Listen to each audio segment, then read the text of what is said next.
ada yang hijau namanya kloroquine C, ada yang biru namanya biru itu cyanogen C, merah kloroquine C. Jadi dikasih nama berarti, tapi ada satu yang paling penting namanya diatom. Diatom itu kenapa penting? Karena dia dindingnya tebal seperti kaca. Nah, yang dinding tebal namanya diatom. Nah, diatom itu gampang sekali karena dindingnya dua lapis. Nah, kalau dokter akan otopsi pada orang yang tenggelam, mereka carinya itu yang warna-warni itu atau diatom.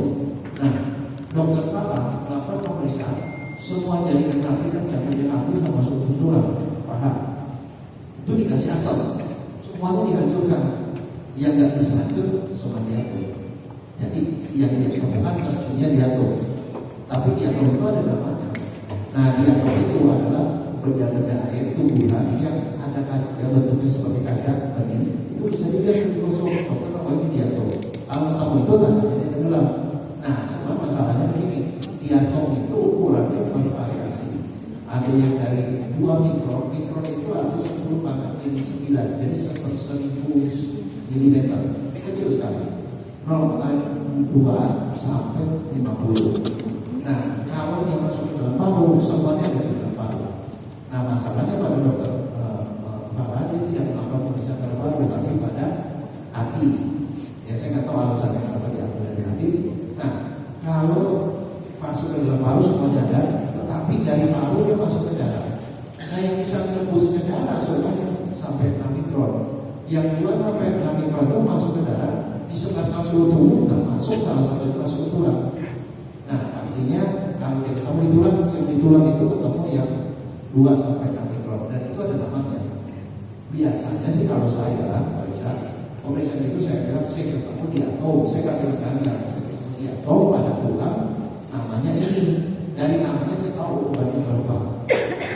Sebab begini, kalau misalnya kita ketemu diatom pada tulang, ukurannya misalnya 50 mikron, berarti itu ada cemara. Dan kita tahu kalau waktu kita otopsi kan di sekitarnya itu ada segala macam. Tangan itu juga bisa diatom di air hujannya. Ya pegang-pegang bisa jadi itu yang kita temukan dari tulang itu cemara. Tapi kalau dia sebut namanya ini, saya tahu ukurannya berapa, itu memang betul yang berasal dari paru. Itu aja sih sebetulnya itu, tapi jadi ilmu yang lebih dalam itu. Jadi seharusnya yang bisa ada sundulan ketemu diatom, bukan diatom yang namanya ini atau yang berada sekian. Kalau di nanti bisa ketemu yang kurang macam-macam karena di nanti juga sama ukurannya kecil karena itu dari paru nggak semuanya bisa masuk ke darah. Cuma di bawah 6 mikron itu bisa masuk ke darah. Itu aja sih sebenarnya yang secara gampang. Baik, saudara, dalam melakukan suatu otopsi itu lebih akurat mana untuk menemukan tumbuhan itu? Apakah untuk otopsi layaknya dilakukan pada saat korban meninggal atau setelah penggalian kubur? Lebih akurat mana dok untuk menemukan hasil tumbuhan yang ada? Nah, begini, kalau otopsi aturan umumnya adalah kalau otopsi dilakukan segera setelah meninggal itu gampang semuanya kelihatan. Jadi terang benderang. Tapi kalau dia sudah dikubur, kita tahu di dalam tanah kalau tanahnya itu basah-basah itu ada diatom juga, ada gagang juga di situ, ada air, ada gagang. Jadi itu lebih tidak tepat. Tapi kalau memang kasusnya sudah seperti itu, sudah kan dikubur, digali, itu kita tetap masih bisa, tetapi nilainya itu lebih rendah dibandingkan kalau masih segar. Karena kalau masih segar saya bilang tadi paru-paru itu masih kita bisa timbang, beratnya lebih berat dari 300 gram. Kalau yang normal kan 250 atau 300, dia bisa 500, bisa 1000. Ketahuan itu ada air masuk, tapi kalau sudah berapa hari nilainya juga tidak tinggi. Kita masuk juga kalau misalnya diperiksa ulang lagi setelah otopsi kedua ini, bisa ulang lagi itu lebih tidak tepat lagi. Karena kenapa? Karena kan udah jaringannya diambil sudah banyak kontaminasi. Satu lagi, dok, saya ingin tahu dokter ini kan sudah mengajar forensik. Sepengetahuan dokter, seberapa penting sih bukti forensik dalam sistem peradilan kita, dok? Nah begini, nah itu yang salah satu saya bilang, saya sama kali kalau mahasiswa mengatakan begini, di dalam buku ketua KUHP itu ada bagian tindak pidana terhadap tubuh dan manusia. Nah, pada kasus seperti itu yang mesti ditanya adalah dokter forensik, karena kenapa dokter itu yang manusia. Nah, itu menjadi penting karena kenapa? Kita kan di sini menganut sisi pembuktian negatif, alat bukti dan keyakinan hakim. Keyakinan hakim itu ya hakim yang punya keyakinan, tetapi ada dua alat bukti. Nah, dokter itu bisa memberikan alat bukti. Satu, dokter di DAP itu surat, dokter bikin isu itu surat, isu berdasarkan otopsi misalnya itu surat. Tapi dokter pengadilan itu keterangan ahli.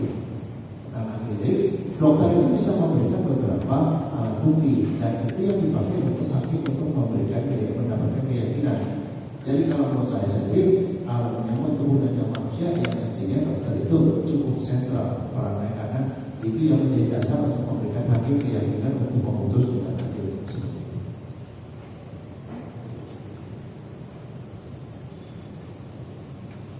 Jadi kami cukup.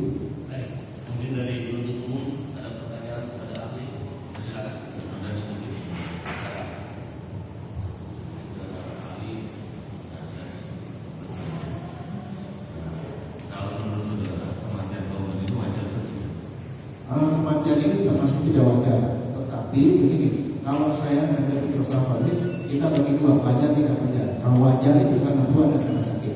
Tidak wajar itu kecelakaan, bunuh diri dan pembunuhan itu. Kemudian tidak wajar. Makanya tadi saya bilang kalau seorang dokter ketemu kasus seperti orang meninggal setelah ada dalam air, itu tidak wajar. Itu harus diperiksa. Saya dikasih lagi kematian korban itu tidak wajar karena masih pendapat sama apa tadi? Bilang apa masih? Ini yang dokter bisa katakan dan dokter hanya ngomong apa yang dia tahu. Dokter itu melihat bahwa ada gangguan di dalam tulang dan di dalam hati. Itu menunjukkan bahwa dia masih hidup pada waktu masuk ke dalam air dan meninggal karena kondisi tenggelam surat itu. Di luar itu bukan kepada dokter untuk mengatakan, karena dokter itu adalah ahli. Saya bilang dokter memeriksa dan memberikan kesimpulan dengan post facto. Setelah kejadian faktanya seperti ini. Kesininya itu bukan kewenangan dia.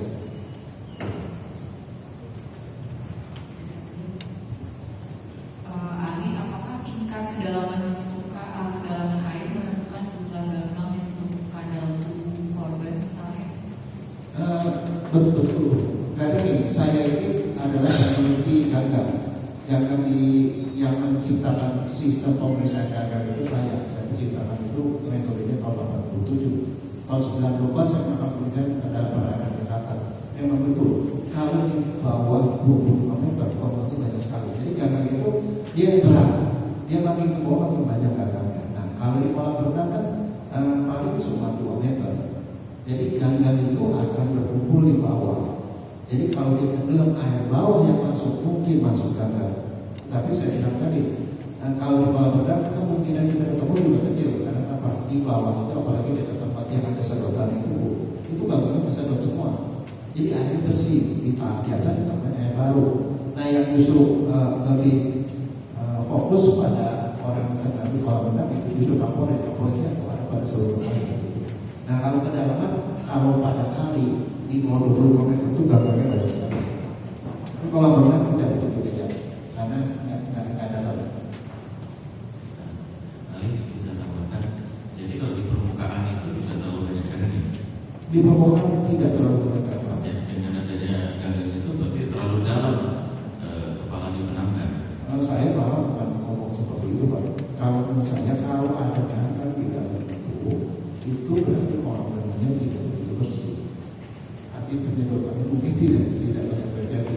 Sebenarnya arahnya itu sebenarnya bukan gagal sih. Gagal dari tetapi lebih ke arah kaporet pastinya seperti itu. Ini pada intinya kalau gagal itu hanya setidaknya di air yang terdalam, kalau permukaan di atas air tidak terlalu banyak gagal. Ya. Semakin dalam semakin banyak gagal. Jadi kalau masuk gagal itu ada di di dasar kolam ya. Kecuali kalau kolamnya kolam mereka ada di mana-mana, tapi di bawah lebih banyak.